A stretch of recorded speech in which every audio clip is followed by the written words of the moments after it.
And now for something a little bit different.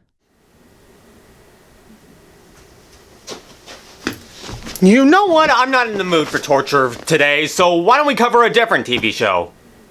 How about The Owl House? Created by Dana Terrace, The Owl House follows a teenager named Luz, who, upon stumbling into the Boiling Isles, follows the rebellious witch Ida the Owl Lady and her adorable demon friend King as she pursues her dream of becoming a witch. I never heard of The Owl House until my friend Zenohel told me about it, and after watching it, it quickly became one of my favorite shows in recent years, mostly due to its animation, characters, themes, and especially its sense of humor, which was enough to win me over. Seriously, there are just so many lines and gags that just stick out. And while most people point to this line, I'm sleepy. I'm a sleepy little owl. Honestly, my personal favorite has gotta be this. I'm chunks of stuff, and I talk weird. I'm chunks of stuff, and I talk weird. I am putting that on a tombstone and nobody can stop me. So you know what? Why don't we take a break from Miraculous and talk about this gem of a show? These are fake Miraculous made out of salt dough! Oh my god.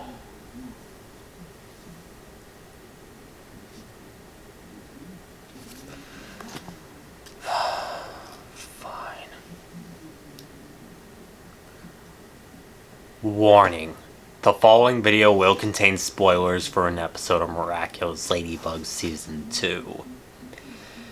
If you want my recommendation, watch the episode I am watching before continuing on with this video. But if you don't care about spoilers, then just sit back and enjoy.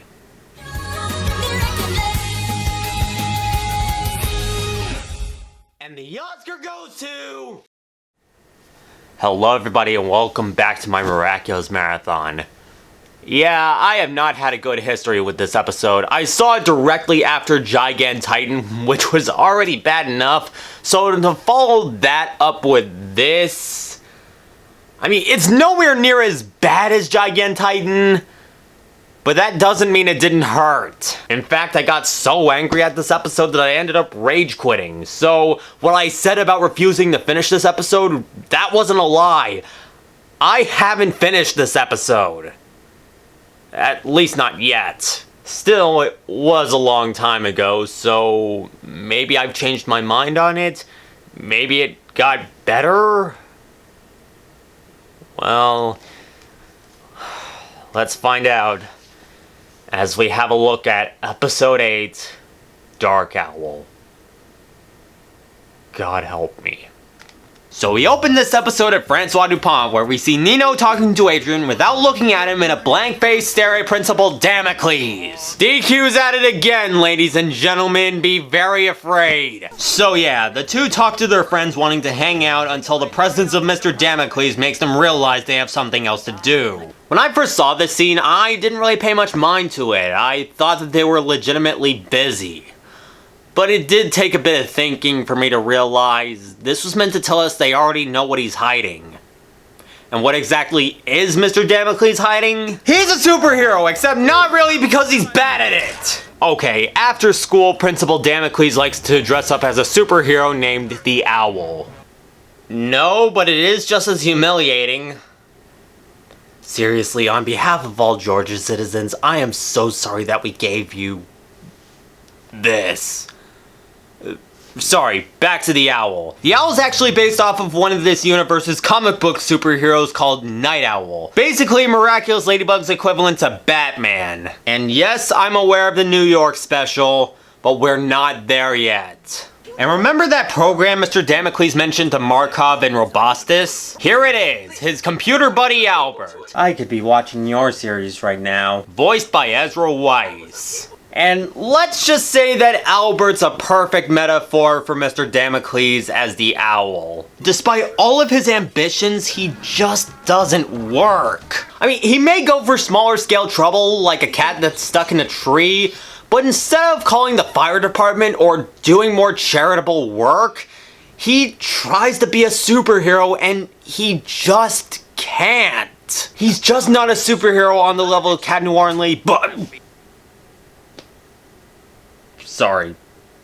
nearly puked trying to say that. And even the heroes try to convince him that being a superhero is going to get him hurt, saying they're real superheroes with real superpowers. And magic suits. And a real reason for me to hate my Exodus. Why can't you cut through magic? Now, I'm sort of mixed about this. On one hand, it's nice to see a character inspired by the duo to become a hero. Regardless of what I think about the heroes, there are people who look up to these two and want to be as heroic as them. So it's nice to see a character who wants to go out, follow in their footsteps, and help out the community. And in some regard, I can understand how hard it is to compete with the duo, but why does he have to be this much of a joke? I mean, yeah, Mr. Damocles hasn't always been the most serious principal, but I never took him as this big of a joke. So to see him as this clumsy, bumbling old man who wants to help but just can't, I mean, his heart's in the right place, but this is more sad than anything. He ends up being a worst case example as to why you shouldn't try to be a superhero. Not helped by the duo telling the kids to not try what he does at home. Though note that I said superhero because this could probably tie into the message of this episode, which we'll get to at the very end. I promise. So we cut to the rooftops, where Ladybug and Cat Noir are discussing what to do with Damocles after nearly a week of this. Cat Noir suggests scaring him, but... Shatter the poor man's dream? No way! Wait a minute. Did Ladybug just take Principal Damocles' dreams and emotions into consideration? She's being considerate?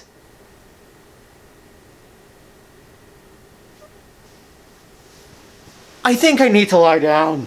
Yeah, as a total shock to me specifically, Ladybug shuts down Cat Noir's scared Damocles plan and decides to make his dream come true. Hopefully it'll make him happy enough to stop this superhero thing. Like, man, I'm kind of impressed. I have to give Ladybug my respect for that. That's a pretty good idea. Oh my god, did I really just say that? So, what sort of plot will they conjure up for Damocles? Cardboard Girl, the supervillain! Cardboard Girl. Meh, still a better villain than Gigantitan.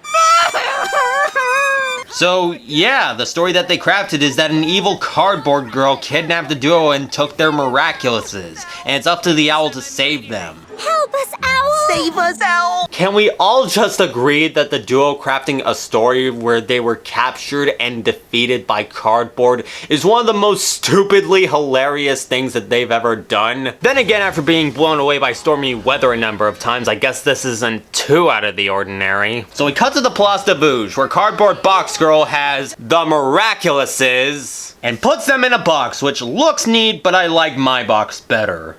When it actually had them! Oh no, my earrings! Oh darn, we're done! And the Oscar goes to...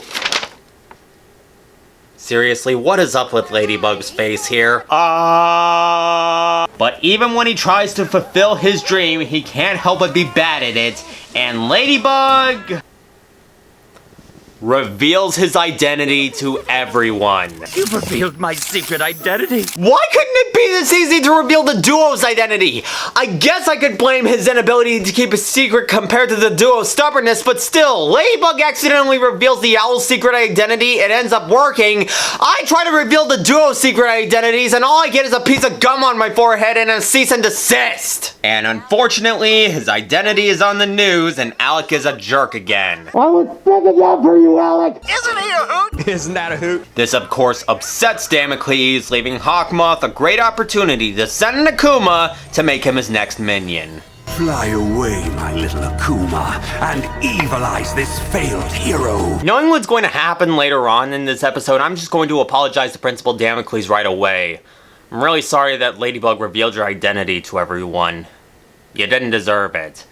And to be fair on Ladybug, it was an accident, but still... Yeah, I'm marking her down for this. And because of content ID and another reason that I'll get to later, I'm just going to skip the akumatization and just get to our villain. So the Akuma possesses his computer. Yeah, not really something on hand. This is the very first villain to do something like this. And turns him into Dark Owl. And to give this episode some credits, I like this villain a lot. His design is a huge upgrade from his owl form. I especially like how his chin area replicates his beard. As for his powers, he's basically Batman if he was an owl. He has a fully functioning grappling hook, boomerangs, and wings that allow him to glide through the air. Even his computer buddy gets an upgrade, with his face literally being a cameo from one of the co-directors of Miraculous from season 2 onwards, June Violet. What else needs to be said about this villain? He's basically an evil Batman. But unlike Frank Miller's Batman, I actually like him. Mostly because he's more morally correct and isn't trying to be as good and pure a superhero as you can find. Back to the episode, as Marinette and Tiki jam to terrible things to come, Dark Owl sends a transmission saying that if the duo don't surrender, he'll drop a bus containing zoo animals, including a praying gorilla and a panther looking at something questionable. Dude, what's that kid doing with that ice cream? God, what did I do to deserve this? On top of a poor defenseless kitten conveniently placed on a pillow just to cushion the blow. Don't question why the kitty can't just run away or why the zoo animals aren't weighing the bus down. It won't matter. And if anyone tries to rescue them, he rigged the Eiffel Tower with liquid nitrogen canisters which will freeze it and cause it to shatter like glass. I looked it up wondering if it's scientifically accurate, and yeah, metals can indeed become brittle if put in extremely low temperatures. I'll put a link in the description below to a Q&A that can hopefully explain it better than I can. So ends her transformation sequence is here, and they head to the stadium after following the owl signal. That principal sure is holding a grudge. Well, if you made someone look like a total loser in front of everyone, whether accidental or intentional, why wouldn't they hold a grudge? After a bit of planning, Cat Noir chats with Dark Owl, which gives Ladybug enough time to try and find the akumatized object. But as we saw earlier, he doesn't have it on hand, and Ladybug pays dearly for trying to find it. So after a bit of fighting, Ladybug uses her lucky charm, and what does she summon this time? A fountain pen? But she's unable to find a use for it for now. The duo get on top of the crate where the detonator is, but they have two problems presented to them. One, no matter how hard they try, they cannot stop the countdown timer. And two, It's a trap! they get trapped inside and can only watch in horror as the bus falls on top of the cat, whose eyes are blue now instead of green like earlier. Why am I making a big deal out of this? It's all a hologram anyways! Did you really think I would hurt a kitten? Heroes don't hurt innocent beings. Holy sense of irony, Dark Owl. You just schooled Ladybug in terms of morality. Alright, there's a third problem presented to them. The crate is filling up with whipped cream! Don't ask how! So the duo are trapped, and they must either surrender their Miraculouses and expose themselves, or drown in the whipped cream softly but surely. And Thomas said he wouldn't add any dark elements to this series. So Ladybug blacks out the camera with ink from the pen. Haven't seen that before! Twice? I swear to God, anytime cameras are involved in a plan, it almost never works. And I know Prime Queen used a TV screen, but my point still stands. And they close her eyes, detransform, and surrender their Miraculouses to Dark Owl, who uses his drone to send them to now we're at the worst! Yeah, first time I saw this, I was honestly wondering, is this seriously what Hawkmoth's going to look like throughout the rest of the season? Thanks to Godzilla, I found out that's not the case, but still, I highly doubt that any kid is going to look at this and think, Hawkmoth looks completely normal here. There's absolutely nothing wrong with this whatsoever. But that's not what bothered me about this scene. Now, imagine being a naive teenager who saw the Spanish dub of this uploaded onto YouTube with the title. Usually I'd stay away from season 2 spoilers, but here my curiosity got the better of me. I skimmed to that scene and I was excited. I was seriously hoping that this was it. This was the moment where the duo finally revealed themselves. Or better yet, this was the moment that they lost, that Hawkmoth won, that everything the duo were building up would fall apart right in front of their faces. And it comes to be that the soothing light at the end of their tunnel was just a freight train coming their way. A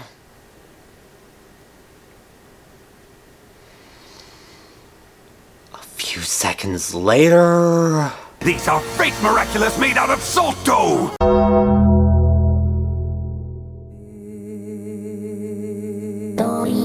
Yep, I'm convinced these people are just saying they just all love to see everyone salt dough! Imagine when this is just not get my name correct on me winning more the identity. How could you take the reveal to me like this? Why does my life be full of misery?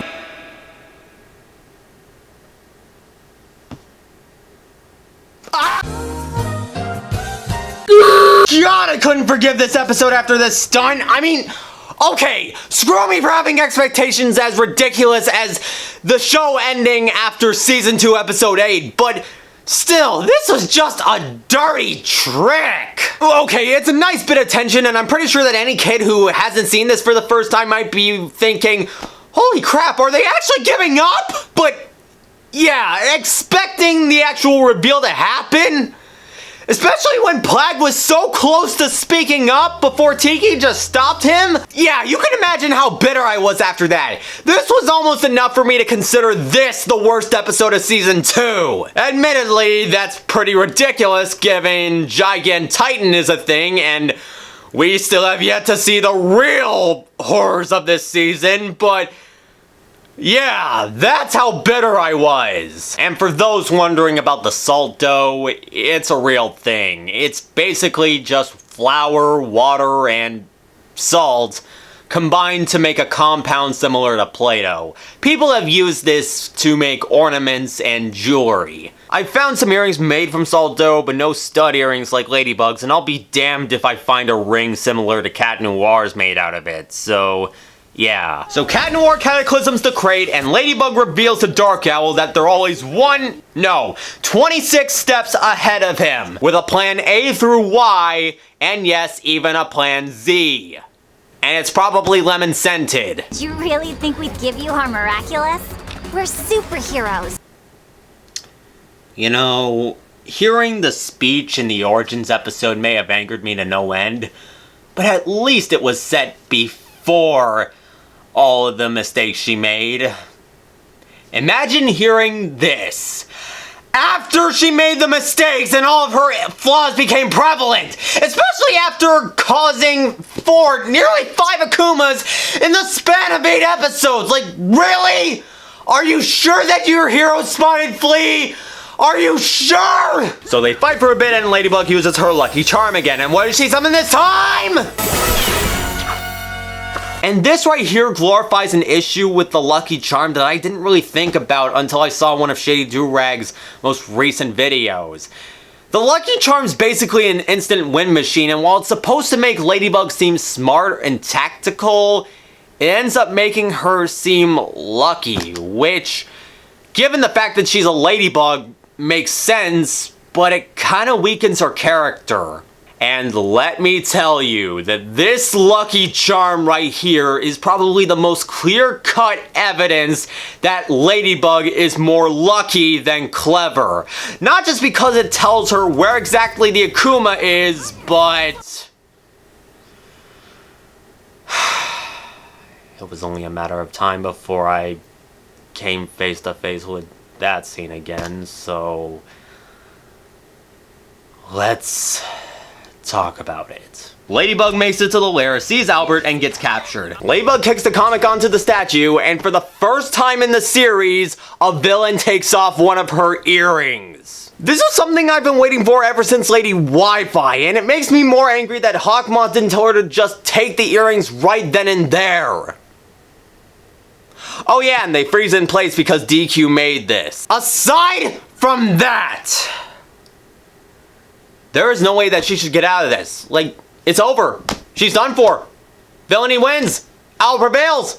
The spotted flea is in its grasp. The Miraculous duo's reign is completely 100% absolutely over. She'd have to be the luckiest son of a gun to have ever existed to make it out of his grasp alive. What is happening as I'm speaking?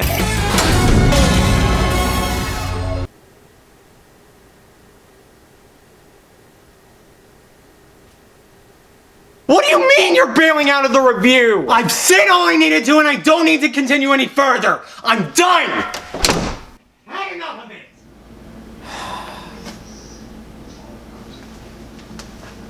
He's losing it. Huh? You think he'd be used to this sort of teasing from the show, but no.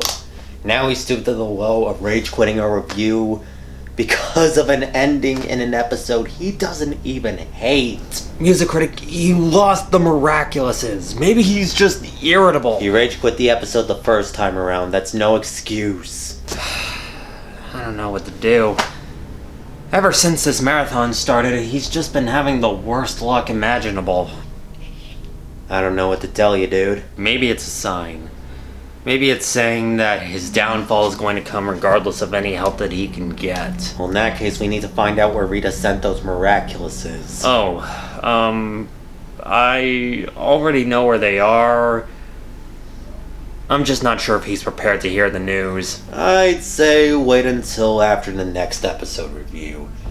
He might be calm enough. Alright. We should get some rest. Alright. Night, music critic.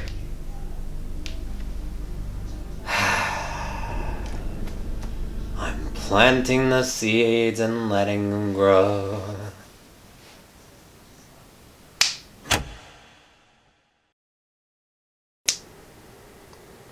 Did you really think that I'd leave without giving a concise opinion?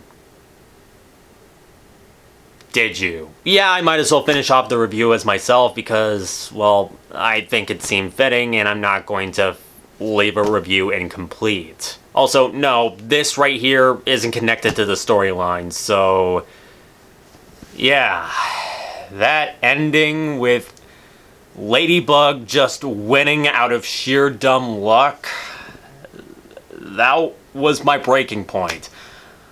My friend Bob, who voiced Nathaniel in my videos, he warned me about this scene. I couldn't believe him, and when I saw it, yeah, I couldn't finish it. I couldn't go on after this scene. Like, let me put it to you this way. That reaction that I had in the Nutshell video, that was an approximate recreation of my reaction to this scene in particular. So I guess the question here is, am I going to leave this episode incomplete? Am I never going to finish the review, or at least finish it without completing this episode? Well, fortunately, no. For the sake of this review, I finally completed it. And the ending was so much better than the scene that came before it. The Owl becomes the winner of some show Alec is hosting. I have no idea what this is. And it's revealed that he's been doing more charitable work, which was something I suggested he should have done from the start. Admittedly, it could have been built up a bit better. I mean, did we really need the scene where Marinette and Nalia are playing a video game together? But I can still appreciate this ending for wrapping things up and for delivering the moral of, not everyone is super, but everyone can be a hero.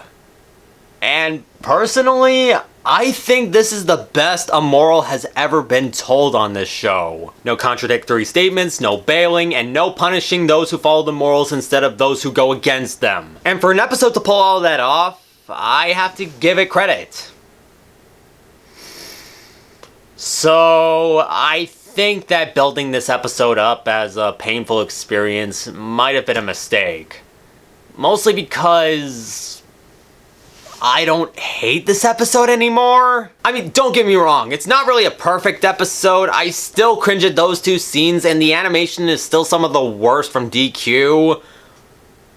but there is so much good here that I can't help but appreciate it. For as big of a joke as Principal Damocles is, I still think he's a relatable character, mostly because, well, hey, we've all dreamed of being a superhero at some point, even as we grow up. Don't lie, you wanted to be a superhero as well. I mean, come on, even I did. Before the villainy. And despite him being a Batman ripoff, I still dig Dark Owl as a villain. If only for this one scene alone. Did you really think I would hurt a kitten? Despite the markdown, I really like how Ladybug takes Principal Damocles' emotions into consideration, and I like how she wants to make his dream come true instead of crushing it before his eyes. I mean, yeah, she ends up doing that anyways, but not intentionally, so it doesn't count. Even though I'm counting it to be a jerk. And you cannot convince me that the duo creating a story where they were defeated by cardboard isn't hilarious. Like, really. You just can't! And the ending, despite being a bit sudden, is really heartwarming and, dare I say, makes up for the pain that the previous scene caused. Mostly. I came into this episode holding a grudge against it for those two scenes, and I was expecting to hate more of it. And while the animation is still some of the worst, I just have to accept reality and say, yeah, this episode wasn't as bad as I thought it was. I was too harsh on it. It really doesn't deserve the 1.5 out of 5 I gave it in my nutshell video. Maybe a 3 out of 5 at worst. Do I still feel the sting from those two scenes? Admittedly, yes. But honestly, I never thought I'd ever say this. I forgive this episode. Yeah, I'm going to give this a recommendation anyways. Just prepare your eyes and don't be like me and expect a victory this early. I know some of you were expecting me to rip this episode to pieces even more, but honestly, I just couldn't do it. Like, yeah, it hurts, but I can't really call it a bad episode. And it goes to show that opinions can change at any given point. I mean, you might grow to love something that you previously hated. I might have considered Gravity tolerable before, but now I consider it amazing. I might have hated The Impossible before, and while I still recoil from pain at it, I consider it a well-done movie. I might have hated Would You Rather before, and I still hate it to this day. Screw this movie. Anyways, next time on the Miraculous Marathon, we're going to be having a look at Glaciator. Or Glossiator. Until then, this is ASLB, and I've got nothing else to say other than have a great life, stay miraculous, do heroic deeds, and see ya. And as always, be sure to like, comment, subscribe, support me on Patreon, check out my other social media for more ASLP. I'll see you next time.